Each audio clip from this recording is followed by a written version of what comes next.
El último día, bueno, estos días hemos estado hablando sobre el capítulo 20 de Apocalipsis, lo que es, lo que significa este capítulo, dónde está enmarcado. Recordemos, el capítulo 19, eh, la última parte del capítulo 19, cuando arranca la sección, el versículo 11, comienza a hablarnos de lo que está por venir. ¿Qué es lo que está por venir?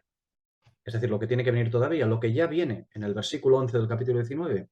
Pues aquello que se esperaba hace mucho tiempo. En época de Juan el Bautista se esperaba el reino del cielo en la tierra, el gobierno del cielo en la tierra, por entendernos de alguna manera. Bien, allí lo vimos, cómo aparece, cómo se describe aquello que va a venir y va a aparecer en el capítulo 19, al final del capítulo 19. Y en el capítulo 20, ¿qué tenemos? Tenemos que con la venida del Señor y la implantación del caballo blanco, del imperio de justicia, por llamarlo de alguna manera, es decir, el reino de los cielos en la tierra, implantándose, observamos el capítulo 20. El capítulo 20 le podemos llamar el capítulo de los 1000 años. Es el capítulo de los 1000 años. Pero como bien hemos observado al leer bien el capítulo, aquí no vemos en absoluto gozo, glorias, santidad y parabienes. Me refiero a santidad y gloria en el sentido de disfrutar de ello, ¿no? ¿Por qué? Porque el capítulo 20 está enfocado a los hombres en el milenio. El capítulo 20 es la última dispensación, o habla, mejor dicho, de la última dispensación de Dios para con los hombres, la última y definitiva, en la cual en todas las anteriores ha habido una sepultura.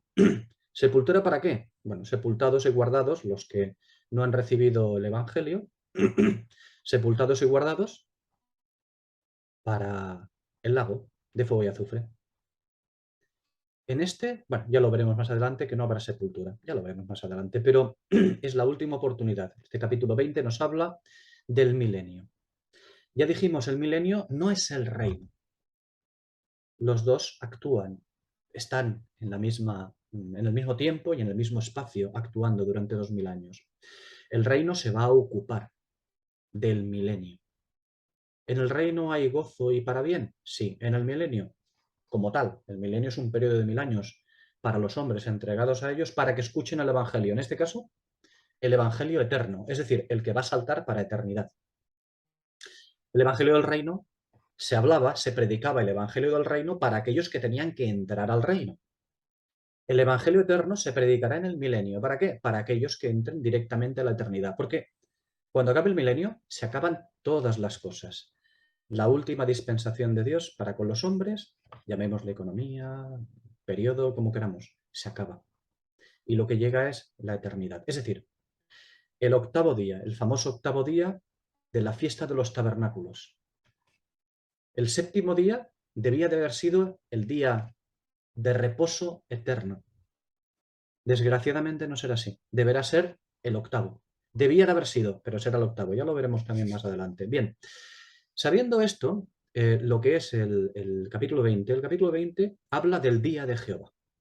El día de los juicios, es decir, es un periodo de 1000 años alrededor del cual y a través del cual está articulado este día. Y este día es un día de juicios, de justicia aplicada. Ya hablamos de este día. Además, vimos este día, el día del Señor, vimos con respecto a cómo va a actuar o qué tienen que ver los cielos y la tierra con este día, porque en diferentes pasajes se habla del cielo y la tierra incidiendo en el día del Señor. Vimos el último día unos pasajes ordenados de aquellos que hablan de los cielos y la tierra en el programa del día del Señor, que nos lo encontramos en Isaías 65, en Isaías 66, en la segunda carta de Pedro, capítulo 3, y después posteriormente en un versículo de este capítulo 20 de Apocalipsis, el versículo 11, y en otro versículo en el próximo capítulo 21 de Apocalipsis, versículo 1. Bien, los vimos todos juntos y hicimos un ejercicio para observar que si aislamos los versículos y encima los traducimos mal, pues obtendremos lo que queramos transmitir a los demás. ¿Con esto qué quiero decir? ¿Que podemos manipular cuando interpretamos? Desde luego que podemos manipular. Babilonia, Satanás, la Odisea, pues lleva mucho así. Babilonia, la Babilonia, me refiero a la Babilonia eclesial, la tenemos con nosotros hace 2000 años y ha manipulado todo lo que ha querido. Y hoy nuestra querida mamá la Odisea nos da a beber de lo que ella quiere. Un retoque de aquí, un retoque de allá. Bueno, con esto quiero decir que nosotros cuando hablamos podemos manipular cuando interpretamos la escritura, desde luego. ¿Nos podemos escapar de eso? Bueno, vamos a ser sinceros. No nos podemos escapar de lo que llevamos impregnados en nuestro ADN. No nos podemos escapar del pecado que nos asedia. Lo que sí podemos hacer son dos cosas, que todas comienzan por la primera. Daniel 9. Humillación, porque la humillación es el fundamento. La humillación es el fundamento, no la humildad. ¿Eh? La humildad no. La humildad está muy bien. Es la humildad llevada no digo a sus máximos extremos, sino al extremo que nos enseñó Daniel, a la humillación. Eso es lo que debemos hacer. A partir de aquí, pues, centrarnos en lo que se centró Daniel también, en la escritura, y buscar al Señor. Buscar sin parar al Señor. Es la única manera de ser fieles. Bueno, de al menos buscar ser fieles. Buscar ser fieles al Señor. Bien, continuamos, no me quiero extender mucho. Vimos una serie de versículos que los acabamos de citar. Bien, ahora vamos a observar esos pasajes, los vamos a observar más detenidamente. Estos pasajes que tratan acerca de este asunto. Isaías 65. Nosotros citamos el versículo 17, pero ahora no vamos a tratar el versículo 17, vamos a tratar todo el capítulo de Isaías 65. Isaías 66, tratamos el versículo 22, pero no lo vamos a hacer, vamos a tratar todo el capítulo de Isaías 66. Después tendremos, esto ya lo dejaremos para un próximo día, porque es muy importante y largo también tratarlo, la segunda carta de Pedro, el capítulo 3. Tratamos los versículos 7 y 10, así aislados, ¿no? Que lo que se hace aislándolos pues es manipular, ¿no? Vamos a tratar todo el capítulo, todo el pasaje importante. Como digo, ni que decir tiene que estos pasajes hay que observarlos en su integridad, porque de nada nos sirve limitarnos a unos versículos concretos. Posteriormente, más adelante, tendremos dos citas más, añadidos a estos tres pasajes anteriores. Apocalipsis 20, en el versículo 11, y Apocalipsis 21, en el versículo 1. Bien.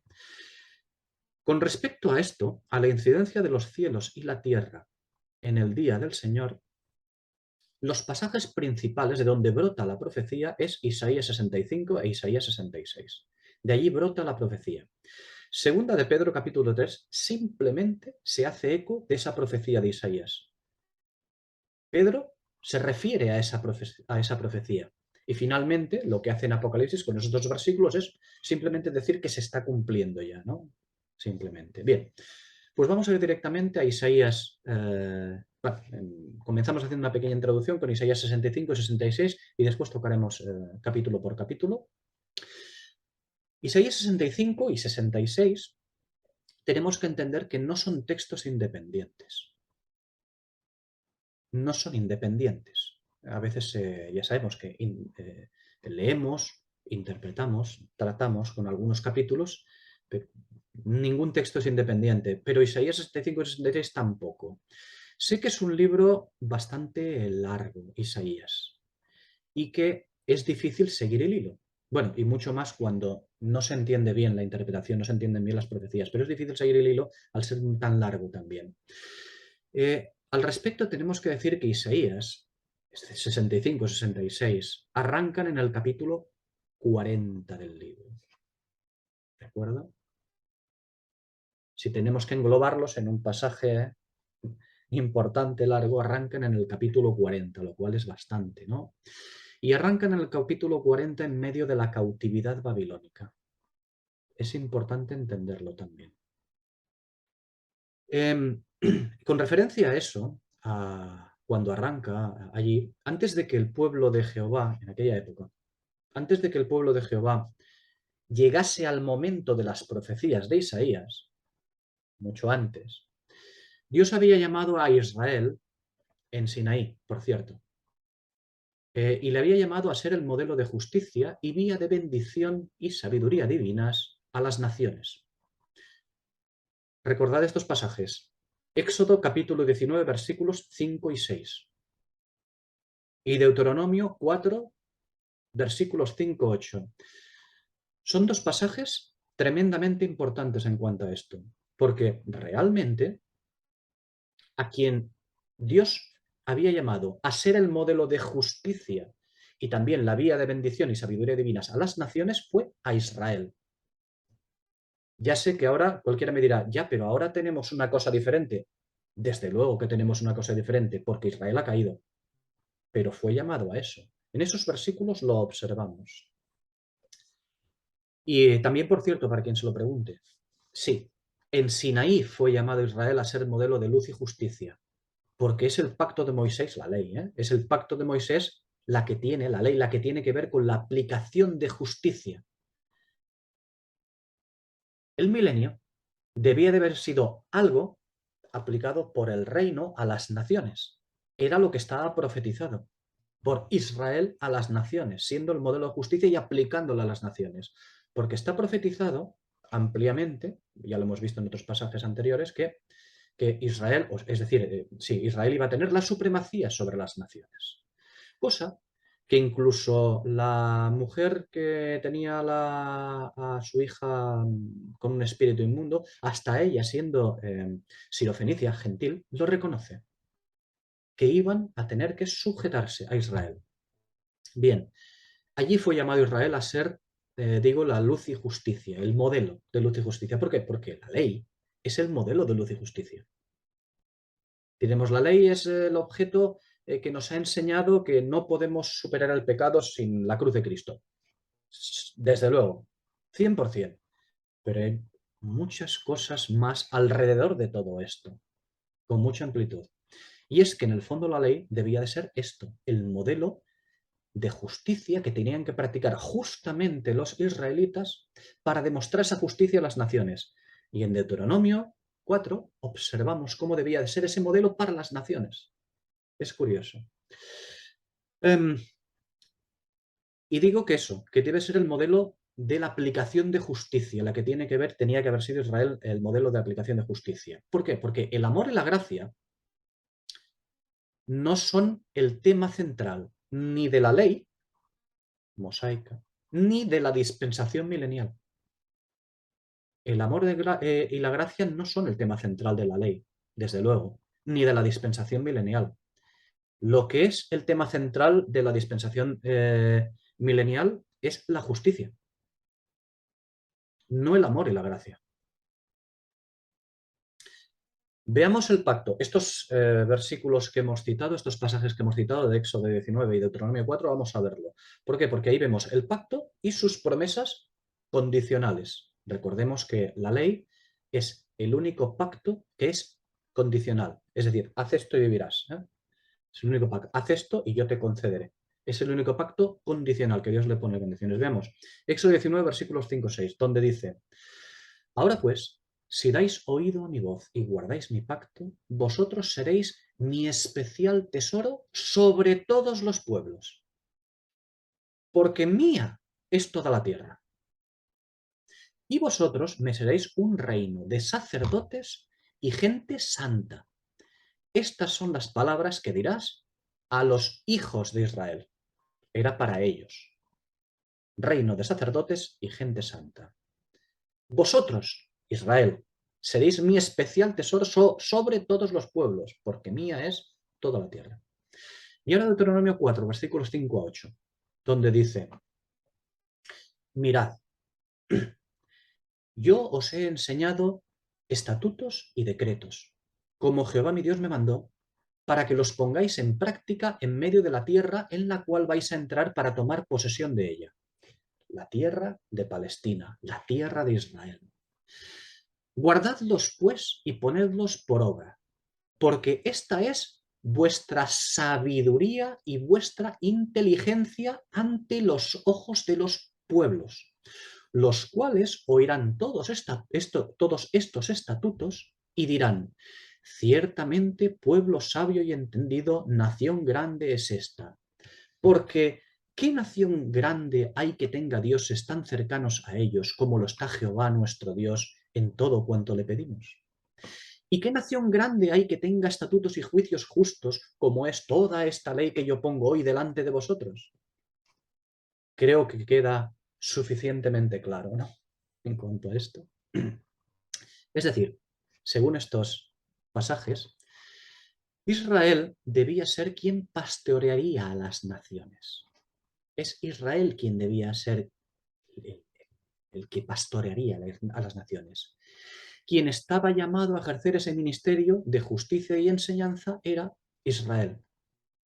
¿Por qué? Pues porque primero es el judío, como dice Romanos 1 y Romanos 2. Primero es el judío. Ahora bien, el pacto mosaico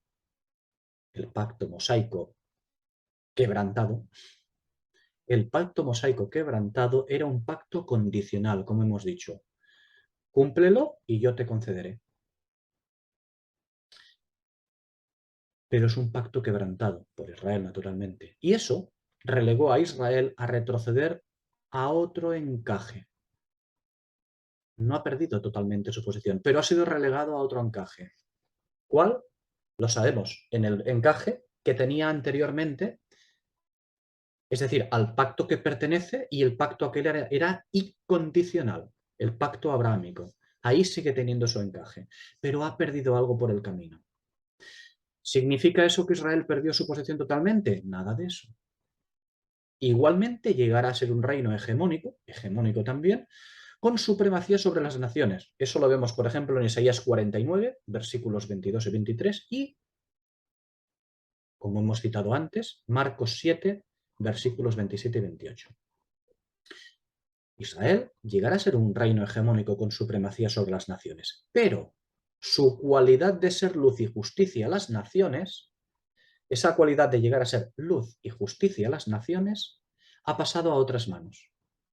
Era para ellos, pero el pacto lo quebrantaron, el condicional.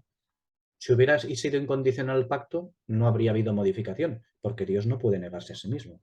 Pero lo quebrantaron y era condicional. Por lo tanto, esa cualidad o ese ministerio de ser luz y justicia de las naciones ha pasado a otras manos. La luz y la justicia de las naciones quedarán en manos de otro cuerpo. Y ese cuerpo se llama la Nueva Jerusalén. Eso ya lo veremos en el próximo capítulo. En manos de la Nueva Jerusalén, que es otra cosa diferente de la Jerusalén terrenal, la que originalmente debía de haber ocupado ese ministerio, el ministerio de luz y justicia a las naciones. Bien, continuamos hablando de Isaías y de lo que ocurrió. Ellos quebrantaron la ley y a ellos había sido dado el pacto en Sinaí para que fuera luz y justicia en las naciones. Pero ya hemos visto que lo quebrantaron el pacto. Y cuando llegamos al tiempo de Isaías, después de Sinaí, bueno, después de haber quebrantado todo el pacto, todo este caminar, llegamos al tiempo de Isaías aproximadamente unos 900 años después de Sinaí. Y Isaías nos hace ver a un Israel. Hablamos a partir del capítulo 40 de Isaías, yo lo condenso, lo resumo rápidamente. Isaías nos hace ver un Israel que ha perdido su país y una Judá que no ha salvado su dignidad de remanente, ni siquiera ha llegado a salvar su dignidad de remanente, porque han caído presas ambas de su inmundicia, Israel y Judá. Israel como la nación escogida, Judá como el remanente, las dos. Han caído presas de su inmundicia y se han visto sometidas al yugo de Babilonia. Explico, sometidas al yugo de la Babilonia terrenal por haber deseado el yugo de la Babel espiritual. Por haber deseado el yugo de la Babilonia espiritual, al final han sido subyugadas por la Babilonia terrenal, que es en la situación que están en época de Isaías. Con un pacto sinaítico quebrantado, que ya hemos visto, y por lo tanto sin derecho a reclamarlo. Isaías muestra a Babilonia, a partir de entonces, siendo la dueña y señora de las aspiraciones terrenales del pueblo de Dios. ¿Y las aspiraciones terrenales del pueblo de Dios cuáles son? ¿Cuáles eran las aspiraciones terrenales del pueblo de Dios? La promesa, no solo la posesión de la tierra, sino la supremacía sobre los reinos del mundo. Recordad, porque mía es toda la tierra. Seréis mi especial tesoro sobre todos los pueblos, dice Éxodo 19. Esa es la aspiración terrenal del pueblo de Dios, no solamente poseer su tierra, sino la supremacía. Pero eso, bueno. En cambio, de momento, en época de Isaías, ya ha sido traspasado eso a Babilonia, a los gentiles. Y esto ha sobrevenido por causa del mal del pueblo escogido. Siempre es por causa del mal del pueblo escogido. Una vez más, permitidme el chascarrillo, ¿no? El recordad que nosotros no, porque nosotros no vamos a caer. Nosotros permaneceremos firmes la Iglesia de Dios. Bah, bah. Mucha jactancia, ¿no? Esto sobreviene siempre por causa del mal del pueblo escogido, que el Señor es capaz hasta de hacer que su propio nombre sea blasfemado entre las naciones, por causa del pueblo escogido. Algo tremendo, terrible. Bien, en medio de esta calamidad de Israel, en medio de esta calamidad, Dios los entrega en manos, pues, de quienes ellos han escogido seguir. ¿Y quién ha escogido seguir? La estatua de Nabucodonosor, el camino de Caín o de Balaam. Vamos, el camino del poseedor de los reinos de este mundo. Lucas 4, versículo 6. Es el camino del poseedor de los reinos de este mundo. Es decir, el camino, una vez más, el camino de la carne. Sí, es la verdad de la carne, pero el camino de la carne. Pero continuamos, ¿eh? Continuamos en Isaías, cómo va desgranándose todos los capítulos, pero Dios se acuerda de su pacto, no el sinaítico que han destrozado, sino el de Abraham, el incondicional, el que va a cumplir pase lo que pase, porque es Dios quien se ha propuesto cumplirlo. Es Él quien separó un animal y pasó la antorcha vacía. No pasó Abraham entre el animal muerto. Solo pasó la antorcha vacía, es decir, el Espíritu del Señor. Él se puso como exigencia a sí mismo cumplirlo sin necesidad de que tuviera que cumplirlo el pueblo de Israel. Menos mal, porque si no ya no estaríamos hablando de pueblo de Israel. Entonces sí que habría dejado de existir como pretende Tiatira, como pretende el catolicismo romano, ¿no? Que ya no existe más. Bueno.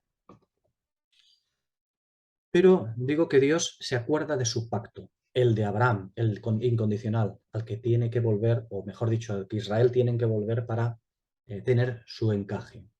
Por la cual cosa, porque Dios se ha acordado de ese pacto, por esa cosa van a ser purificados a fuego. Sí, naturalmente que a fuego, de eso no se van a escapar. Pero van a ser purificados al menos. ¿Para qué? Para extraer un remanente que pueda ocupar el lugar de israelitas, esta vez santos, israelitas santos, y así poderlos llamar a su debido tiempo, cuando toque ese tiempo, para ocupar la tierra de la promesa. La tierra de Palestina, la tierra de Israel, su tierra. Isaías, ya en los capítulos 42 y 43 de su libro, Isaías continúa mostrando a aquel siervo que los sacará de su exilio y los conducirá a su heredad.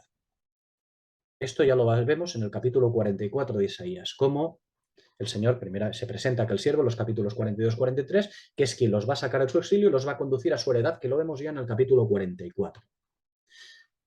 Un ministerio, evidentemente, nosotros lo sabemos ya, que incluye los padecimientos del Mesías, pero también su gloria futura. Y en medio de todo este ministerio de liberación de Israel, vemos el juicio a Babilonia y las constantes alusiones a la infidelidad de su propio pueblo. Isaías expone el rechazamiento de Israel así como su redención. Las dos cosas. Expone todo lo que acontecerá en la tribulación. Y llegados al capítulo 63 de Isaías, vemos el anuncio del día del Señor y el sometimiento de las naciones. Ahí en los capítulos 63, ahí se anuncia el día del Señor y el sometimiento de las naciones. El capítulo 64, en los versículos 1 y 2, nos adelanta la apertura de los cielos para la venida de Dios. Allí en ese capítulo ya nos adelanta esa apertura de los cielos para la venida de Dios. Una apertura que provocará un incendio. Esa apertura provocará un incendio. Siempre provoca un incendio la apertura de los cielos. ¿Y cuál es ese incendio? Ese incendio, el del cielo en contacto con la tierra de pecado. Bien, me habréis permitido hacer pues un resumen un poco rápido de un montón de capítulos de Isaías y ahora vamos a atacar un poquito más ampliamente el capítulo 65 de Isaías. Ya entramos directamente. Capítulo 65 de Isaías. Y vemos el versículo primero del capítulo 65 de Isaías, donde la infidelidad de este pueblo, poseedor de las promesas y de la heredad, esa infidelidad va a introducir algo nuevo. En Isaías, ese algo nuevo se presenta en forma de anuncio profético bajo misterio, sin desvelar detalles aún. El libro de Hechos entreabre, comienza a abrir esa vía, y el ministerio de Pablo la manifiesta ya abiertamente. Los versículos 2 a 7 del capítulo 65 de Isaías, seguimos en el capítulo 65, esos versículos nos enseñan a Israel inmerso en sus inmundicias, a pesar de haber sido llamados a celos en el versículo primero. Porque en el versículo primero son llamados a celos, pero a pesar de eso, ellos están inmersos en sus inmundicias. Por lo tanto, en estos versículos 2 a 7, por lo tanto, vemos que son desechados. Siguientes versículos, versículos 8 a 12, ya nos hablan de la tribulación, del tiempo en que Jehová se acordará de su pacto con Abraham, con Isaac y Jacob, y también del pacto con David. ¿Para qué? Para entresacar un remanente de Israel que tome la posesión de su heredad. Los entresacará en medio de un Israel naturalmente apóstata que perecerá. Es Israel apóstata. ¿Cuándo? En el tiempo de la separación de vírgenes y fornicarios que vimos en Apocalipsis capítulo 14. En el tiempo de la siega de la vendimia que vimos también en Apocalipsis 14. En ese tiempo es cuando los entresacará a través de fuego, en medio de tribulación. Seguimos. En los versículos 13 a 15 de este capítulo 65 de Isaías, ya los encontramos separados y establecidos cada cual en su lugar, proféticamente. Pero a partir del versículo 16 tenemos una particularidad.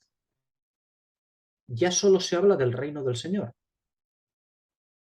de la heredad en la tierra de Palestina con sus moradores jubilosos, gozando de una nueva dispensación en el reino de los escogidos. Isaías 65 incide más bien, a pesar de hablar de todo por lo que tiene que pasar Israel a causa de su inmundicia, al final nos habla de esto.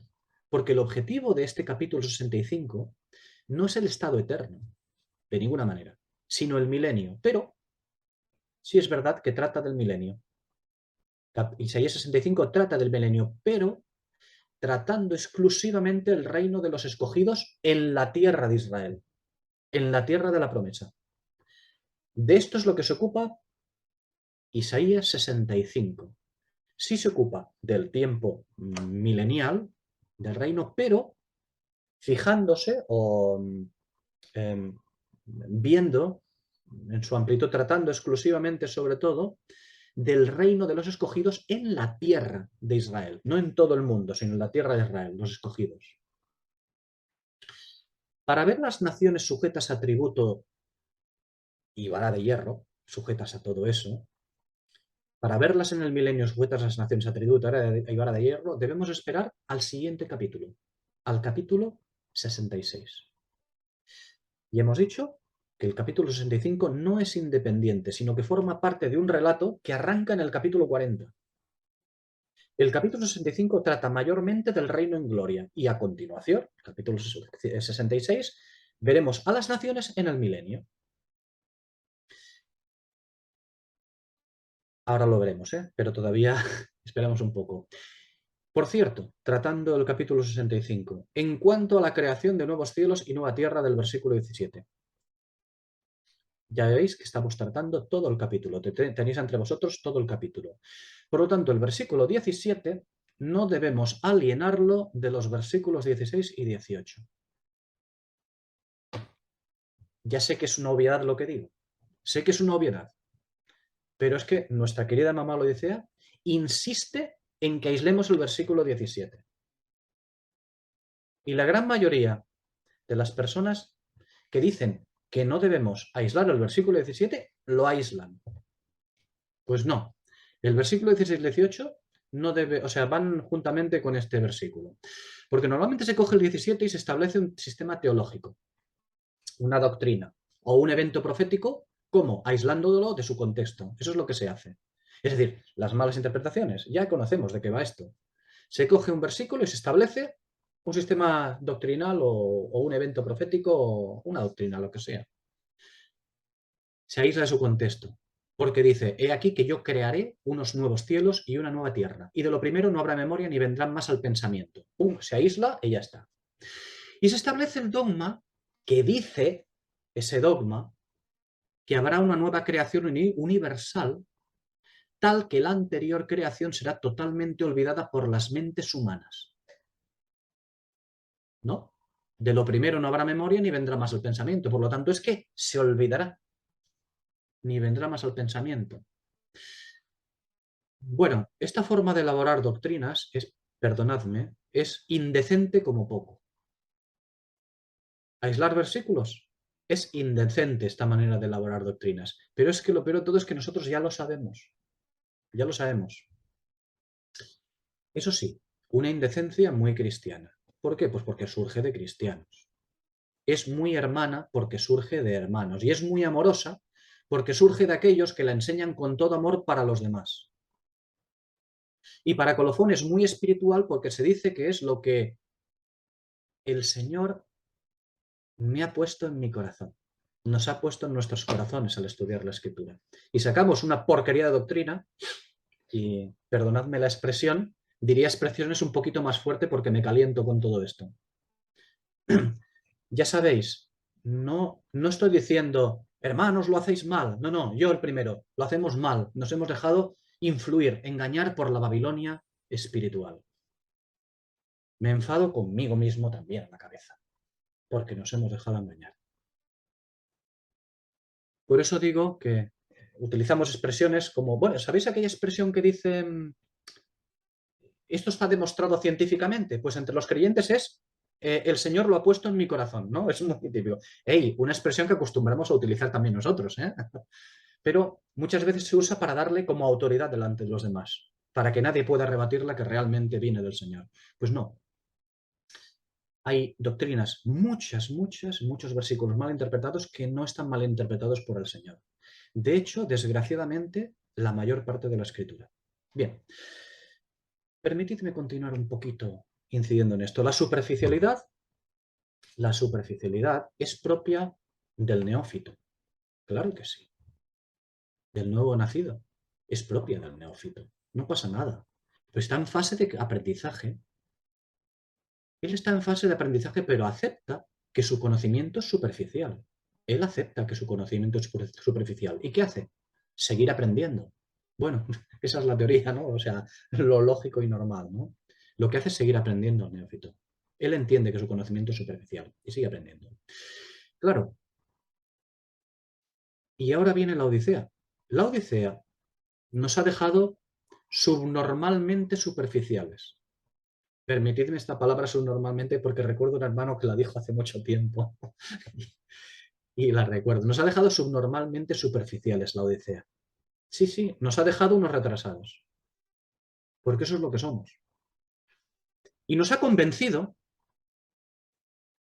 que aunque seamos subnormalmente superficiales y retrasados, nos ha convencido de que ya somos espirituales.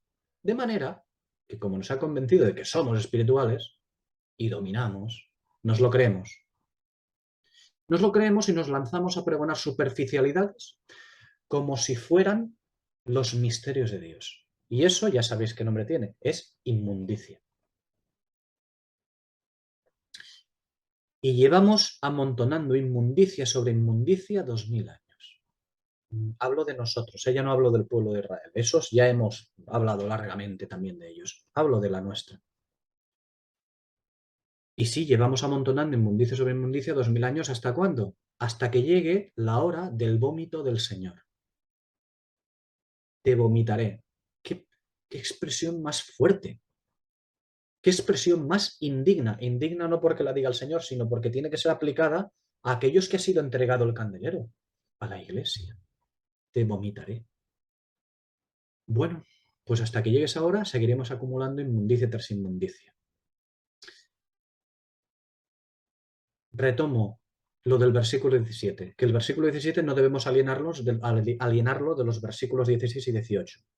Dice Isaías 65, de los versículos 16 al 18.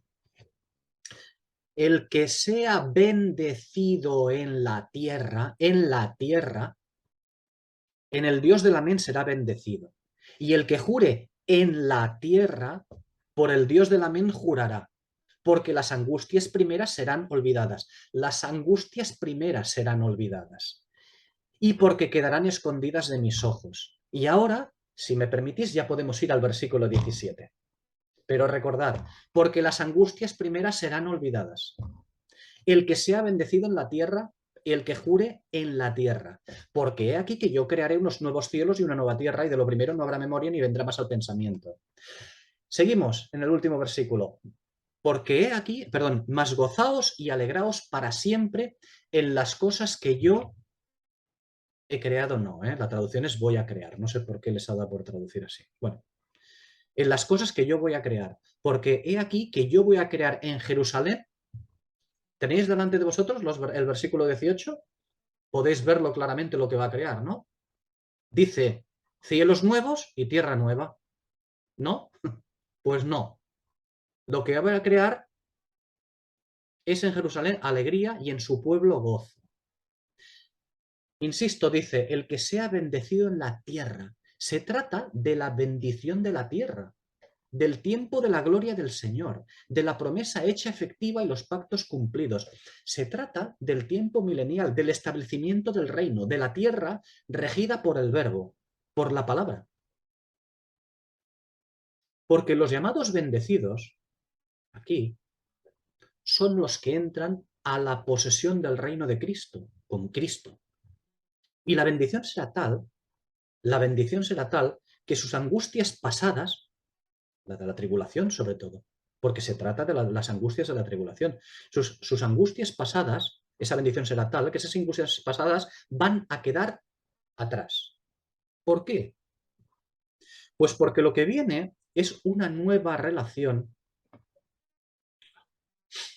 es una nueva forma de relación de Dios con los hombres, porque esto es lo que viene, una nueva forma de relación con los hombres basada en la presencia de Cristo, basada en el acercamiento del cielo a la tierra, basada en la justicia suprema, basada en la saciedad de justicia de Mateo 5, versículo 6. Quedarán saciados, saciados, satisfechos, gozosos y alegres. Así quedarán. Cuando dice que de lo primero no habrá memoria, no habla del cielo y la tierra. Está hablando de las angustias primeras que serán olvidadas. La expresión primeras o primero en hebreo, rishon, la palabra, significa las cosas anteriores. Y se puede traducir como una cosa mayor o precedente, pero también como un príncipe se puede traducir, e incluso como un principio, como un principio. Esto es muy importante. Rishon, la palabra Rishon, las cosas primeras o primero, significa anterioridad temporal. Anterioridad temporal. Pero también significa precedencia de liderazgo, como en Esdras, capítulo 9, versículo 2. Allí significa precedencia de liderazgo. Seguimos.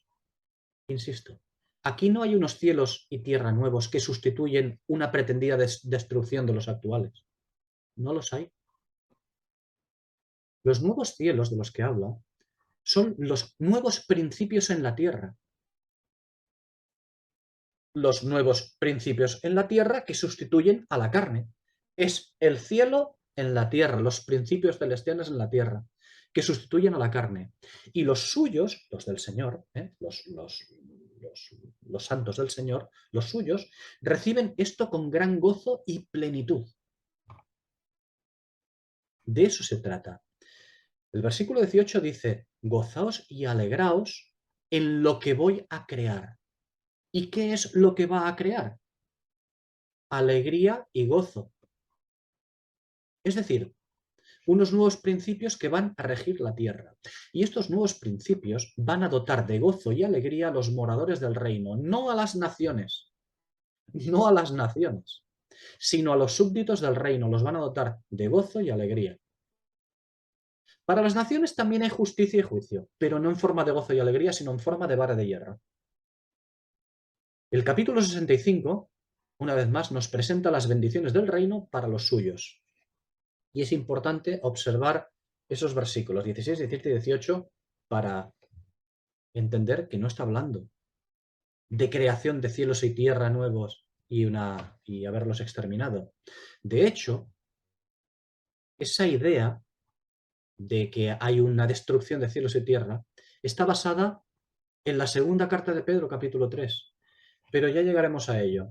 Ya llegaremos a ello y veréis qué traducciones tan... En fin, es algo que no tiene nombre, no tiene nombre. Si no fuera porque sabemos que los creyentes, pues hemos sido muy bombardeados durante milenios por la, por la, por la Babilonia espiritual, al menos sabiéndolo, pues no es que justifiquemos la traducción, pero, en fin, pero ya veréis, cuando veáis las traducciones diréis, hombre, es que esto no tiene nombre. Bueno, pues toda esta idea está basada en eso. Yo no sé si va a haber al final unos cielos nuevos y una tierra nueva. De hecho, no lo creo, ¿eh? En absoluto. Ya lo veréis el porqué. Pero este pasaje, ni Isaías 66, ni Segunda de Pedro se pueden utilizar para decir que se van a destruir los cielos y se va a crear una tierra nueva. Y cuando lleguemos a Segunda de Pedro, lo vais a ver muy claramente. Bien, vamos a continuar un momento con Isaías 66. A ver, sí, vamos rápidamente. Este capítulo, Isaías 66, no habla tanto del reino y de sus súbditos, sino de su contraste. Isaías 66 es el contraste de Isaías 65. Es el contraste de haber hablado el capítulo 65 sobre el reino y sus súbditos, el gozo y la alegría. Esto es en el reino, no en el milenio, no en toda la tierra. Toda la tierra es vara de hierro, pero en el milenio hay el gozo y la alegría de sus súbditos. Y en el capítulo 66, como digo, no habla tanto del reino de sus súbditos, sino de su contraste. Habla de los que quedan fuera de él, de este reino, porque quedan en las naciones. Para estos, justicia, juicio y vara de hierro. ¿Enseñanza y evangelio eterno? Sí, pero con justicia, juicio y vara de hierro. ¿Es la misma justicia de la palabra que tendrán en el reino? Sí. Pero mientras que el gobierno de la Escritura impuesto en el mundo para un creyente en Cristo, es decir, el que busca las cosas del Espíritu, el gobierno impuesto de la Escritura en el mundo para un creyente es sinónimo de gozo y alegría, para un incrédulo, es decir, quien busca las cosas de la carne, es sinónimo de maldición y dictadura. ¿De dictadura justa? Sí, pero aquí ¿quién quiere una dictadura justa? Nadie la ha querido jamás. Todo lo que el Señor ha dado para que el hombre se gobierne basado en la palabra de Dios, el hombre lo ha pisoteado. Bueno, a día de hoy lo sigue pisoteando. Y sigue ninguneando a aquellos que hablan de la palabra de Dios. Bueno, los ningunean y los insultan. Y si no lo hacen interiormente. Los menosprecian. ¿Por qué? Porque menosprecian al Señor de ellos. Porque menosprecian a nuestro Señor y la palabra de nuestro Señor.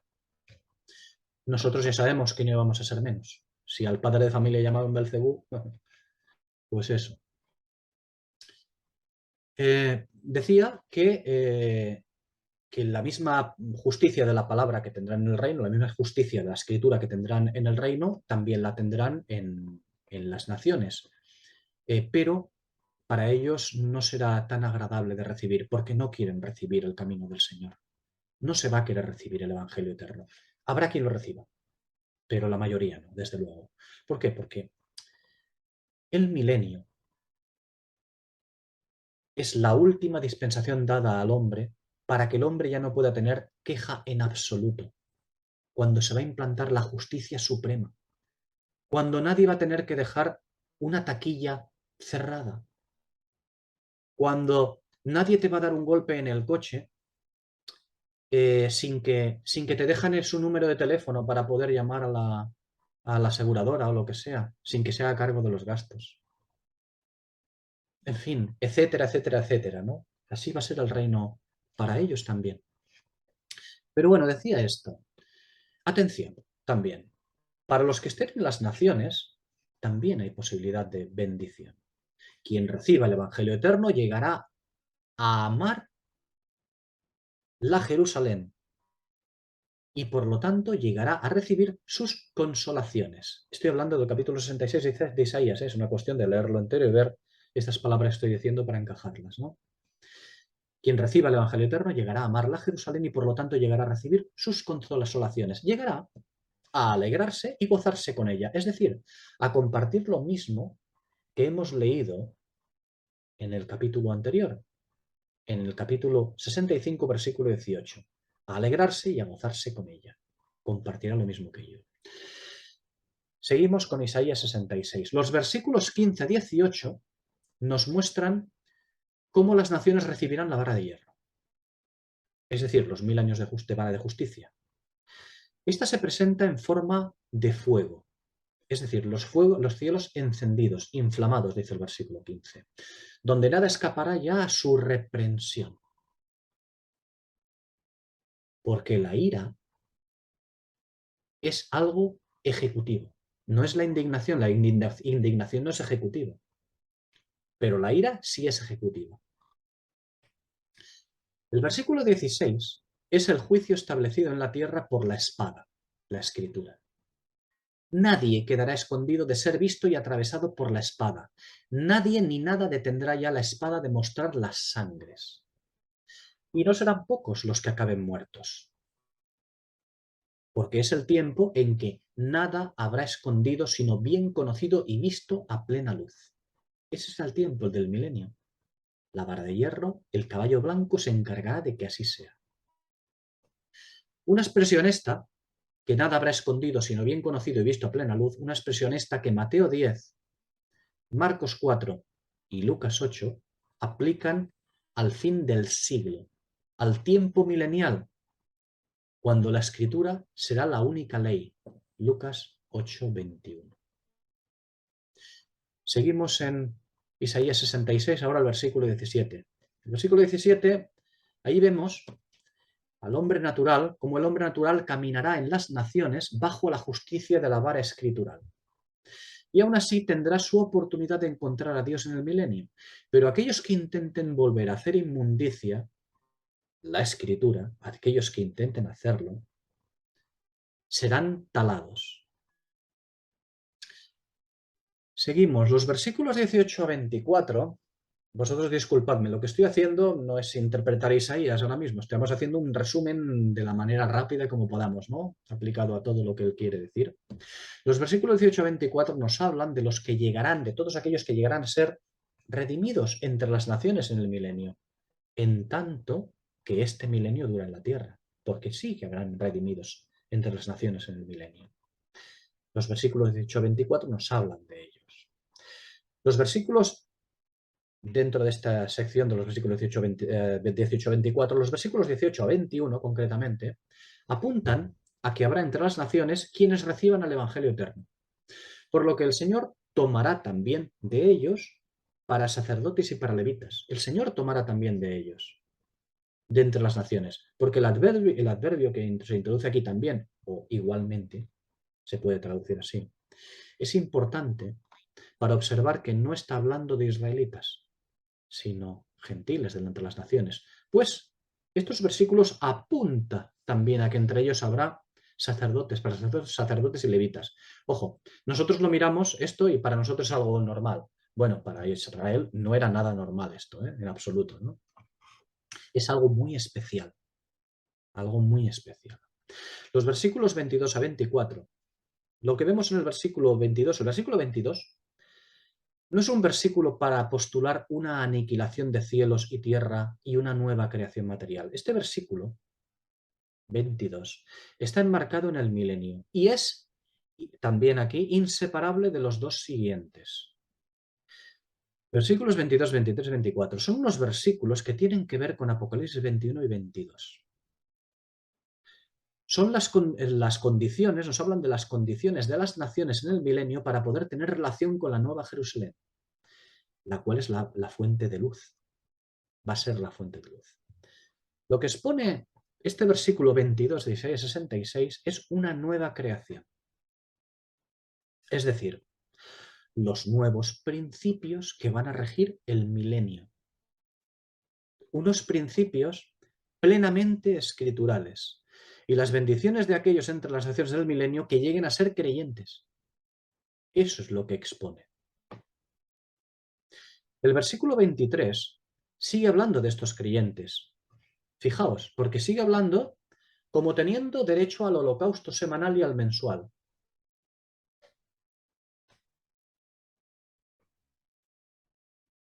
Recordemos, Números capítulo 28, versículos 9 a 14.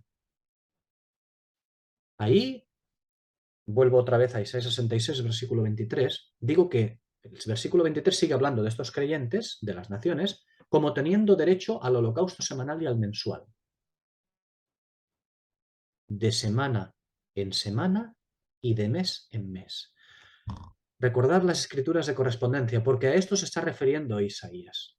Isaías se está refiriendo a la escritura de correspondencia cuando les habla de semana en semana y de mes en mes, en cuanto al testimonio, se está refiriendo a eso holocausto, al semanal y al mensual. Números 28, versículos 9 al 14. Se refiere al holocausto semanal y mensual, pero no al sacrificio u holocausto continuo, llamado también, como se llama también holocausto continuo, el testimonio. ¿Por qué? Porque eso pertenece a quienes forman la Nueva Jerusalén. Eso pertenecerá a los que formen la Nueva Jerusalén. El holocausto continuo. Por eso, Isaías 66 no ofrece el holocausto diario. No les ofrece el holocausto diario, solamente de mes en mes, de semana en semana y de mes en mes, pero no diariamente. Ahí no pueden acceder. Pertenece a otra esfera. Por lo que sí podrán acudir a la ciudad. Ya cuando lleguemos al tema de la ciudad, ya hablaremos de la ciudad. Quizá vemos que la ciudad no es una ciudad en sí, sino un cuerpo. Un cuerpo. Podrán acceder a este cuerpo mientras que están en el milenio. Mientras que están en el milenio. Pero no a la ciudad en sí. No a este cuerpo en sí. Este cuerpo ya está determinado. Antes del milenio está determinado quién va a ser y quién van a formar. ¿Los demás pueden acceder a algunas bendiciones de ella? Sí, pero no a todas. Pueden acceder, los que escuchen el Evangelio Eterno podrán acceder al holocausto semanal y al mensual, pero no al diario, el cual es llamado el testimonio. ¿Por qué? Porque el testimonio está en manos de otros. Ya sabemos quién es la Jerusalén, ¿no? La novia. La Jerusalén, la Nueva Jerusalén es la novia. Pertenece a ellos. Vamos a decirlo abiertamente, pertenece a nosotros. Ya lo veremos más ampliamente. La ciudad esta, que la veremos en Apocalipsis 21, es una metáfora, por decirlo de alguna manera, vamos a llamarle metáfora, da igual, ¿eh? Es un cuerpo, una metáfora acerca de llegar a tener relación con aquello que el Señor establecerá como la forma de relacionarse de las personas con Dios, con Cristo, a través de la unión Cristo-esposa. Permitidme expresarlo así. A través de la unión de Cristo y la esposa. Pero es que cuando lleguemos a la Nueva Jerusalén, veremos que ya no es Cristo y la esposa, sino que las bodas se han efectuado y lo que el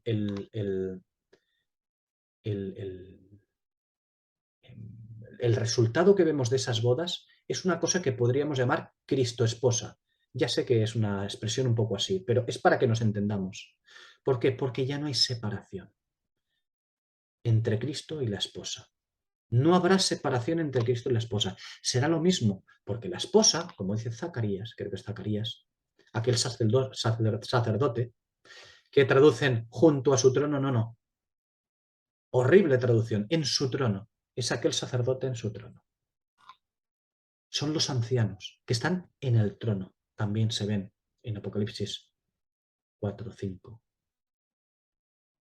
Es una cosa muy, muy, muy, muy especial. Por lo tanto, este cuerpo que será luz y sabiduría y justicia al mundo entero, a las naciones, será la novia encargada de ello.